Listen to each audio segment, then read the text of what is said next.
This is RACEX, a TPP review of race and race relations in America.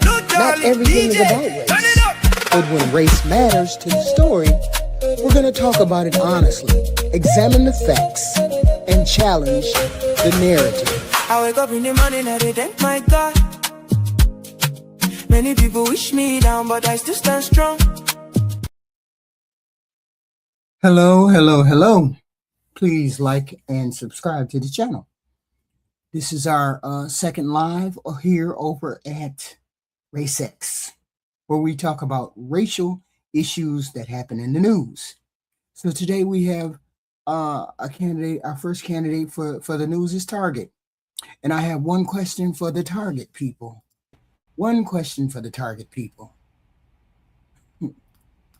How in the hell this morning, Target is did you get into this? Removing a children's Halloween costume after it was widely criticized as racist. The images of the costume are being compared to racist caricatures, evoking blackface. Target now acknowledges the costume should have never been for sale, saying, "As a company, we got this wrong, and we are deeply sorry. We know this is especially hurtful for our Black guests, team members, and partners.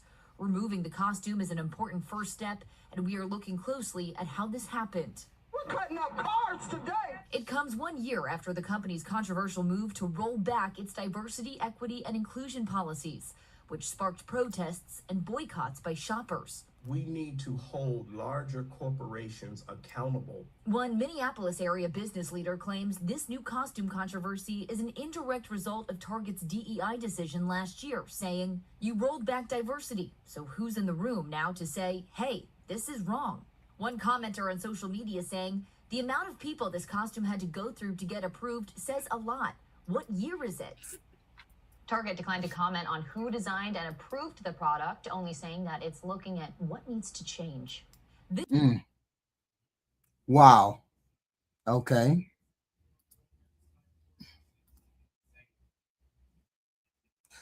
Okay. So we have this issue with Target because Target has now pulled the children's Halloween costume after people pointed out that it looked disturbingly unfamiliar or familiar to the racial imagery that came out of old minstrel shows. And Target didn't just sell the costume, right? They put it on a black child to advertise it, which is wild. Now, I want you to look at this thing. Black covering over the face, black gloves, that huge exaggerated toothy grin. I'm not going to advertise that, so I'm not going to show it to y'all, right? That's what it looked like. That huge exaggerated toothy grin from the minstrel shows, right?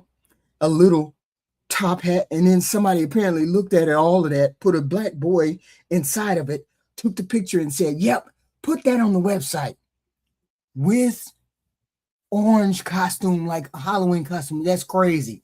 Who approved that? That's what I'd like to know, because products don't magically appear on Target's website in the middle of the night. Somebody designed it, selected it, approved it, chose the model, dressed the kid, photographed him, selected photographs, and approved the marketing. And apparently after all of those human beings were involved, who did that? The people who finally had to tell Target, hey, this might be a problem, were the customers, which is wild. That's what bothers me. Target has apologized. I get it. They said they got it wrong. Okay? They called the costume offensive and said it should never have been a part of their assortment. Okay, but how did they get it wrong? How did you get it wrong? Because that's a much more important question than the apology. And I'm not going to sit here and claim somebody at Target deliberately said, let's make a racist Halloween costume with a boy. I don't have evidence of that, and I don't need to make that claim, right? What I'm questioning is how nobody in this entire process recognized imagery that Black Americans have been looking at for generations. My question, just like we keep asking the same questions about how y'all have all them people on that island with Nolan Wales and nobody saw nothing happen. That's the same thing here. All those people put that doggone costume together and nobody said, oh, that shit is wrong, right? Minstrel imagery wasn't some obscure little piece of American history that 3 professors discovered in the basement of a library.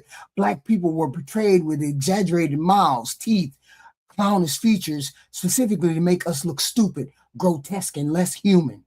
Those images were everywhere in American popular culture, okay? So when black people looked at this costume and immediately recognized something familiar about it, we didn't manufacture history, okay? We remembered history. And this is exactly why I roll my eyes when people say companies don't need diversity in their companies, because everybody should just be hired on merit. That's bullshit. Somebody should have found this. Diversity isn't about putting a black person in the room so everybody can congratulate themselves for being progressive. Sometimes you need somebody in a fucking room who has a different cultural reference point. That's the whole point. Because maybe somebody looks across the conference table and says, hold the hell on. Before you put this black child in this costume, has anybody here ever actually seen a minstrel caricature? That could have saved Target one hell of an apology. And the timing makes this even more interesting because Target has already faced enormous criticism and backlash over rolling back some of its diversity programs, its equity and inclusion initiatives, right? Now, I can't tell you that eliminating those initiatives caused this costume to get approved. We don't know that. But I can absolutely ask whether this is an example of what can happen when the people making decisions don't have enough different perspectives in the room. Because somebody needed to see this before it hit the goddamn stand. Target itself apparently understands how bad it looks because the company didn't defend that costume. They pulled it quick. They apologized and they specifically acknowledged that this was especially hurtful to their black customers, employees, and partners. So don't come into my comments telling me black people imagine the problem when the company selling the damn thing says there was a problem. My issue now ain't whether Target should have removed it. They should have. My question is why black people had to explain it to them in the first damn place. Because if your diversity process only begins after black customers are offended, you've got diversity completely fucked up. Diversity is supposed to help somebody catch the problem before the black child puts on the costume, before the photographer takes the picture, before marketing approves it, before it goes on the website, and definitely before your communications department has to spend Monday afternoon writing deeply sorry apologies. Target says they're investigating how this happened. Good, because I want to know too. How many people looked at that black little boy wearing that costume before somebody finally said, wait a damn minute. Story number two.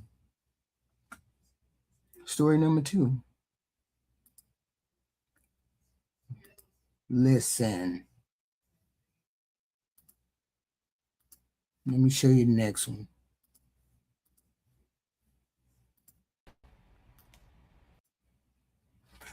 I keep hearing people say racism isn't really a problem anymore, that black people are exaggerating it, or that we see racism in everything.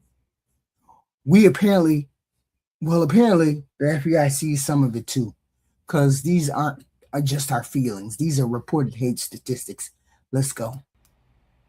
Coming in on hate crimes in the U.S., the FBI saying it received more than 7,000 individual reports of hate crimes last year. That would be the third highest number over the past 10 years. But there is a caveat. The number of agencies reporting actual hate crimes dropped by 22%, the lowest in 2 decades. This means the number of incidents may be much higher. I mean, with fewer agencies reporting and such high numbers. This is the latest report. Federal officials say most victims were targeted because of the offender's bias against race or ethnicity. More than 15% were targeted because of bias against sexual orientation, and more than 13% due to religious bias. If you look at all the hate crimes reported, nearly half were classified as intimidation, more than 35% simple assault, and about 20% aggravated assault. There are also 13 rapes and 9 murders reported among the hate crimes in this latest FBI data. Joining us now is CBS News Homeland Security and Justice reporter Nicole Skanga. Nicole, thank you for being with us. With all the caveats and the detail we just tried to layer into this introduction, from where you're sitting, what can be gleaned from this report? Tony, good to be with you. And yeah, the FBI's latest hate crime report is in, but it comes with a catch. We're not seeing the complete picture this year, and hate crimes, we should point out, are already underreported nationwide. Senior law enforcement officials have been telling us that for years. Here's what we do know about the latest statistics from 2021. About 2 in every 3 reported hate crimes nationwide were tied to an individual's race or ethnicity. That is consistent with what we've seen in years past. I want you to take a listen to what a senior FBI official told me just moments ago. 29% is anti-Black and African-American.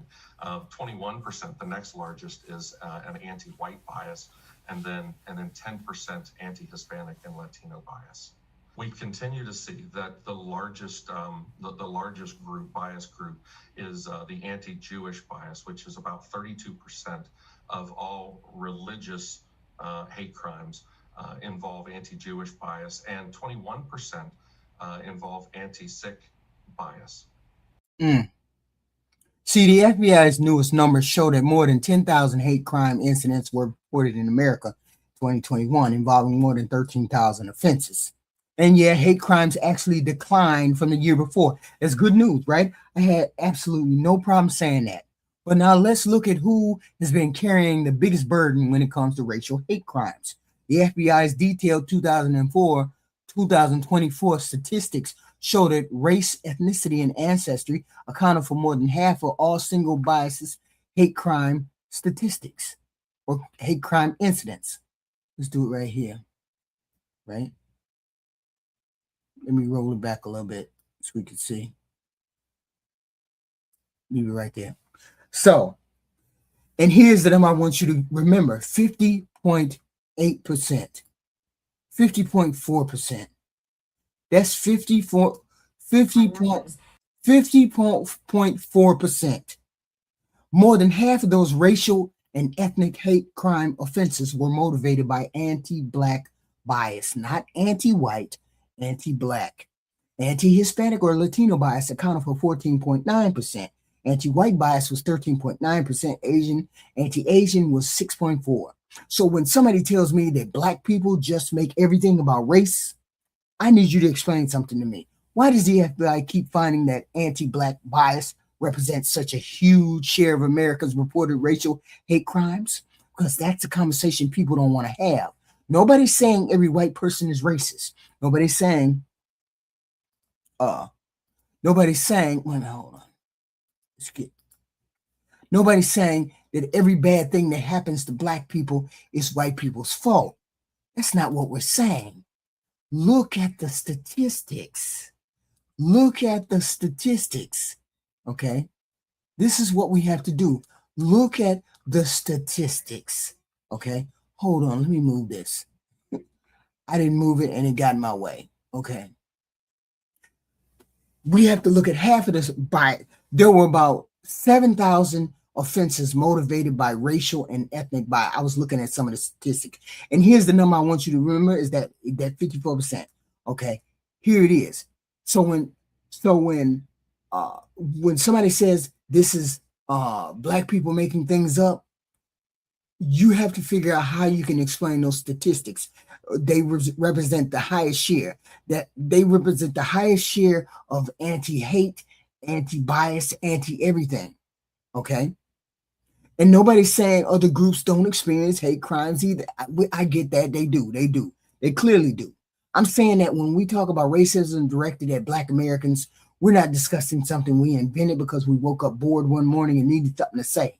The federal government's own statistics show that anti-Black hate remains disproportionately represented among reported racial hate crime offenses. And here's something else that's important. These are reported crimes. These numbers don't tell us racists who thought somebody had, every racial slur somebody screamed, every discriminatory encounter somebody experienced, or even every hate crime that actually occurred. They tell us about incidents that made their way into the law enforcement system. So yes, hate crimes went down in 2025, and I hope they keep going down, but don't take a decline and turn into a disappearance. That's no such thing. Because when more than half of the racial and ethnic hate crime offenses in the FBI details 2024 were motivated by anti-Black bias, you don't get to tell Black people that racial hostility towards us is something we simply imagine. You can argue with me. I don't care, but you're going to have to do it considerably harder time than arguing the FBI statistics. Here's a story that should bother every black person in the country, because one of the nation's oldest civil rights organizations is now asking Congress, the United Nations, to investigate these suspicious deaths of Americans. And before anybody starts hollering that they're claiming every black person who dies under suspicious circumstances was murdered by a white person, that's not what we're saying. Okay? That's not what we're saying at all. But here's a story for you. Okay? Let me get this on screen. But look at this. The Legal Defense Fund is asking a more basic question. When black people die under circumstances, are those deaths being investigated with the same urgency, thoroughness, and skepticism that would be applied to everybody else? That's the question. The Legal Defense Fund sent letters to Congress and the United Nations asking for an investigation into what it describes as a growing number of suspicious deaths of black people across the country. And they specifically want investigators to determine whether racial bias is contributing to inadequate investigations by state and local authority.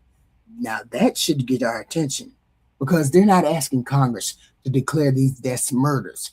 They're not asking anybody to manufacture evidence. They're asking somebody independent to look at these cases and determine whether there's a pattern. And the scenes being properly investigated? Are witnesses being questioned thoroughly? Is evidence being preserved? Are suspicious circumstances being taken seriously? And most importantly, would the investigation look differently if the dead person was somebody else? Those are legitimate questions, and this hits particularly hard after everything we watch happen in Nolan, Wales. The Congressional Black Caucus has already called for an independent investigation into Nolan's death because they said too many questions are unanswered. The NAACP has now joined his family's legal team and says it's bringing additional investigative and legal resources into the case. So apparently black families aren't the only ones looking at some of these cases and saying, wait a minute, something ain't right here. And I want to be very careful here. Suspicious does not mean murder. An unanswered question is not evidence of conspiracy, and racial disparity by itself doesn't prove racial discrimination. But you know what unanswered questions do require? Answers. That's why the investigations exist. What bothers me is that whenever black people ask questions about something that doesn't make sense, somebody immediately accuses us of playing the race card. Well, if there's nothing racial happening, an independent investigation should be able to establish that. That's the beautiful thing about the evidence. Investigate it, collect the data, compare the cases, determine whether investigations involving black victims are handled differently, and then publish the findings so everybody can see, because if the investigation shows there's no racial pattern, then we have evidence supporting that conclusion. But if the investigation shows that suspicious deaths of black Americans are being dismissed more quickly, investigated less thoroughly, or treated with less urgency, then America has a problem much bigger than any single case. And that is what the Legal Defense Fund is asking somebody to find out. They're going beyond asking local police departments. They're going beyond asking individual states. They're asking the United States Congress and the United Nations to take a look at this. Think about how serious that is. Black Americans shouldn't need an international human rights body looking over America's shoulder just to determine whether our deaths are being properly investigated. But if that's what it takes to get an independent set of eyes on these cases, then investigate every damn one of them. Okay? Yeah. Yeah. Oh, no. Big energy. No, darling. DJ, turn it up.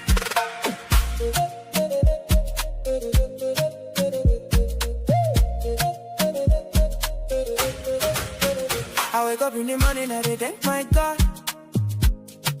Many people wish me down, but I still stand strong.